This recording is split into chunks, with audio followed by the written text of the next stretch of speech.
niya ay napakaganda nito. Napakagandang actress, shining and blooming nang papanood natin sa Shining Inheritance. Let's welcome Kylene Alcantara!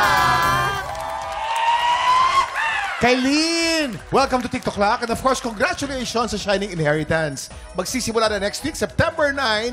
Pero eto na! Siguradong magsashine ka sa chismisan nyo. Kung may baon kang chismis na may trivia, kaya naman let's play! Sang Tanong, Sang Sagot! Kylene, kaya ito na!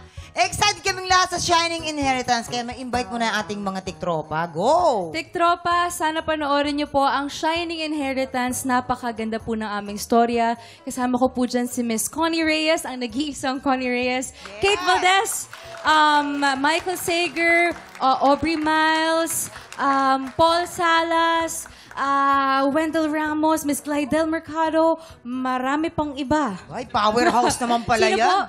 Yes, this September 9 na po yan mga kapuso. At ako po ay nagbabalik bilang isang kontrabida dyan. So, and directed by Direk Joran Monroy.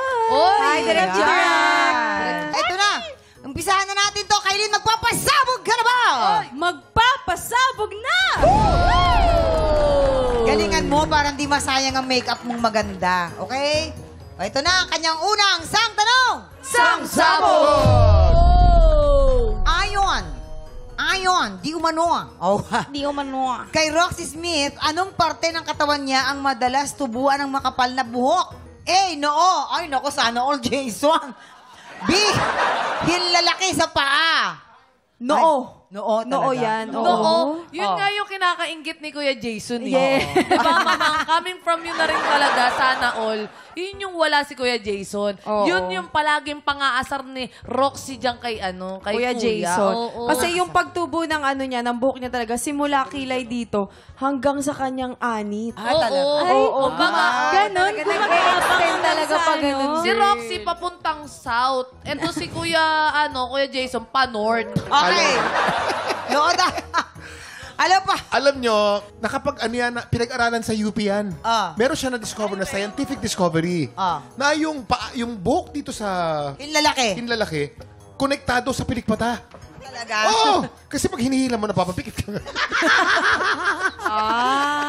Ano magiging kasagutan mo dyan? A, noo, or B, hinlalaki? Never po namin na pag-usapan niya ni Roxy, pero feeling ko hinlalaki kasi ako po makapal din ang buhok ko siya. Hinlalaki. Kadiri, opo. Ay! Eto na, hinlalaki daw. Kabog or sabog in... 5, 4, 3, 2, 1. Ayun. Hindi ka nakikinig sa amin. Virgo Oo pala. tayo, diba? So ito na nga, madalas daw nagsasalubong yung kilay talaga ni Roxy. So inaakit na lang niya. Ay, nako. Okay. Ito na yung pangalawang sang tanong! Sang As a parent, ano ang pinaka-importanting rules ni Miss Connie Reyes sa kanyang mga anak noong teenager pa ang mga ito? A, dapat nasa bahay na by 12 midnight. Or B, huwag magsisinungaling. Yes, Dapat Jason. nasa bahay na ng 12 midnight. Gusto niya kasi magsama-sama sila kasi nga baka mami makaaksidente, mawala. Mahal na mahal niya talaga ang mga anak niya. Kahit man ako eh. Kailangan 12, ando na yung anak ko eh. Tama. Tama. So, kailangan 12 midnight nasa bahay. Okay, yes. Ladies. Huwag magsisinungaling. Oo, para saan pa kung bakit naging mayor si Mayor Vico Vico. Soto kung sinungaling siyang tao. Totoo. Ibig sabihin, Good influence. Oo. Actually, sa totoo lang Yan. po, kaming dalawa ni Herlene ay pinalaki din po kami ni Miss Connie. Lahat Kaya talagang pinalaki ka? Lahat talagang tao pinalaki ka? Kaya naman po kung gaano po kami ka-honest ni Herlene. Tsaka Never po kung gaano kami nagsalita kalaki. Di ba po? Ay, naku, ang lalalim nyo, ha? Oo. Sige. Ano, sa tingin mo, Kylene, ang sarili mong kasagutan? Si Tita Connie po kasi, ayaw niya talaga na nagsisinungaling.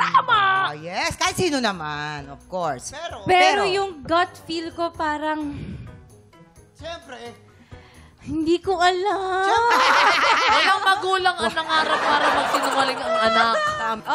May sagot na ako. Ayan. May sagot na. Bawal na lang po magsinungaling. Total, Bawal. may powder na naman po. Why Huwag not? magsisinungaling daw. Tignan natin.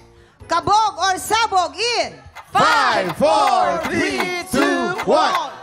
Ayan. yes, ito na pangatlong. Sang tanong! Anong pagkain ang ipinagmamalaki ni Kate Valdez na kayang-kaya niyang ma-perfect lutuin? A. Kanin. Or B. Sunny side up. Ay, kanin. Oo. Kailin kasi kami ni Kate, magkababata kami niyan. Laking Cavite kaming dalawa. Oo, sabay kami talaga, na ang bahay nito, Cavite, San Andres, kung saan, Laguna. Dito to. Lahat na lang kababata nyo. Oo, hindi, totoo to. Friendly kasi siya. Hindi totoo. Kasi sabay kami sa mga commercials niyan. Oo. Tapos sabay kami nagbubu. Sabay Talaga? talaga kami. Totoo to, walang eme to. So, nung bata kami, syempre wala kami masyadong pera, di ba? Oo. So, dun sa barangay namin, kailangan namin ma-perfect yung pagluto ng kanin kasi wala kaming ulam, friend. Tama nga Oo. naman. Dapat kanin pa lang, solid na. Yes, at alam mo kung anong ginagamit namin pangluto ng kanin? Ano? Rice cooker. Diba? Perfect talaga ang Oo. pagluto. Walang pera, pero may rice cooker, oh. Ganun talaga, mamang. Di baling walang ulam, basta may rice. Lalo na kung naka-rice cooker ka, pasabog ka na. Yes.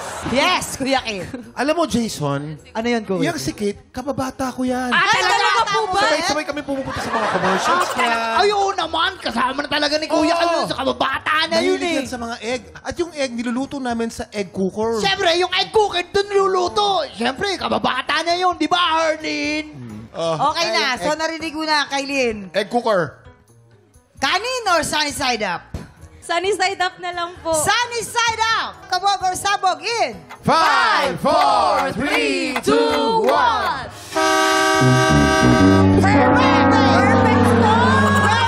Sorry, Kylie. Grabe! Na-perfect mo, Kailin. Ang ganda-ganda mo pa naman, Nakshi. Ano ba yan? Nakakaloka, wala. Di ko pa pala sila talaga kilala. Pero in fairness, ang ganda mo pa rin sa mga puti ka. Oh, shining ka pa rin, girl. Kayo naman. Lagi Nilakad naman. pa naman ako mamaya. Alam mo yun? Alam mo, dahil shining na shining ka sa Pulbos, ipromote mo ulit Shining Inheritance Oo ko. nga. Oy, mga kapuso, please! Utang na loob! Panoorin niyo po yung Shining Inheritance. Promise, kilala ko po at magkakaibigan kami ng cast members. Hindi na lang talaga namin pinag-uusapan to. Ayan guys, ngayong September 9 na po yan, Shining Inheritance. Maraming salamat, Kylie. Nataabangan namin ng Shining Inheritance performance mo. Susunod na ang banggaan ng mga boses ng mga Pilipinong may pusong kampiyon. Tanghalan ng kampiyon na sa Pagbabalita!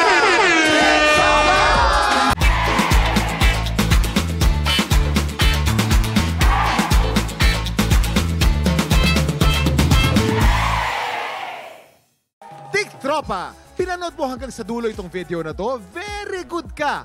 For more happy time, watch more TikTok Clock videos on our official social media pages and subscribe to GMA Network official YouTube channel.